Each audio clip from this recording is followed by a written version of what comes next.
मैं हूं सुहेल राणा। कोई ऐसी खबर हम नहीं देते जो गलत साबित हुई, और खबर वही देते हैं जो 6 रोज पहले दे और फिर वो 6 रोज के बाद दुरुस्त साबित हो। वो अब्दाली मिसाइल हो या पाकिस्तान पर हमला। रात के फिर जनरल हेडक्वार्टर में एक बड़ा इजलास हुआ। 3 अहम फैसले हुए हैं, आगे चलकर मैं बताता हूं। और ये वही वक्त आ गया है, 2016 या 17 की बात है, या 16 की बात है, जब एक बंदे को प्रमोट करना था और 2 बंदे थे, सरफराज सत्तार और अली अब्बास। और सरफराज सत्तार को प्रमोट किया गया, अली अब्बास को प्रमोट किया गया। इसी तरह आज 15-17 रोज हो गया है कि एक बंदे को प्रमोट करना है, बंदे 2 हैं, एक इरफान चौधरी है, दूसरा दिलावर चौधरी है। देखते हैं दोनों में से कौन प्रमोट होता है। रात को अहम इजलास हुआ और बड़े इदारे की बत्तियां फजर के बाद बंद हुई। रिपोर्ट है कि पाकिस्तान पर एक और इल्जाम लगाया जाएगा। इल्जाम तो लगते ही रहते हैं। जब 1984 में वहां पे इसी तरह के हालात थे भारत में,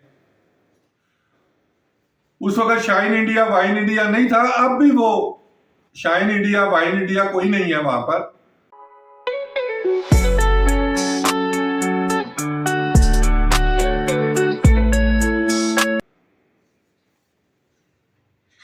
पाकिस्तान ने मालूमात फराहम की है कि इंदिरा गांधी की तरह कहीं मोदी को भी ना कत्ल कर दिया जाए। उस वक्त भी यही हालात थे, अब भी वही हालात है, क्योंकि मोदी अपनी शिकस्त को मानने की बजाय 8-10 फौजी सैक कर चुका है और किसी दिन नहीं उसका काम।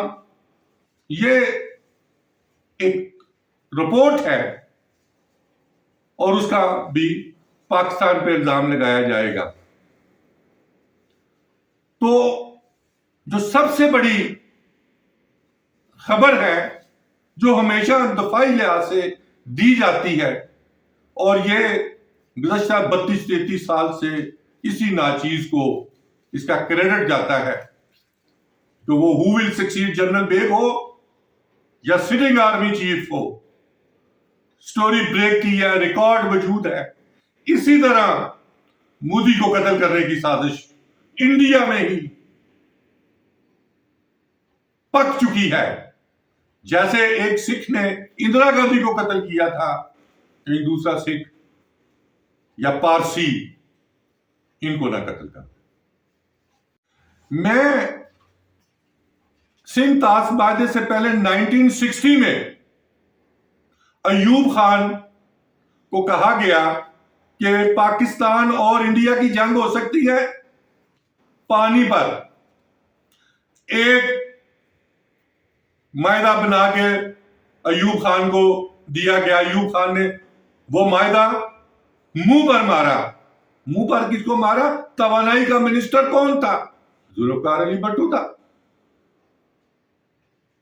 फिर सिंध ताश मायदा होता है। मैं इसकी तफसीलात जो हैं वो कल रात इसी वीलॉग में कि 1960 में ये सिंध ताश मायदा जब बन रहा था या बनाया जा रहा था तो क्या हुआ था और कौन था जो उस वक्त फेक स्टोरी चलाता था। इन सब की तफसीलात मेरे अगले वीलॉग में देखिए जाए। मोदी की जिंदगी को खतरा है और उसके अपने मुल्क से खतरा है। इन्हीं अल्फाज के साथ पाकिस्तान जिंदाबाद।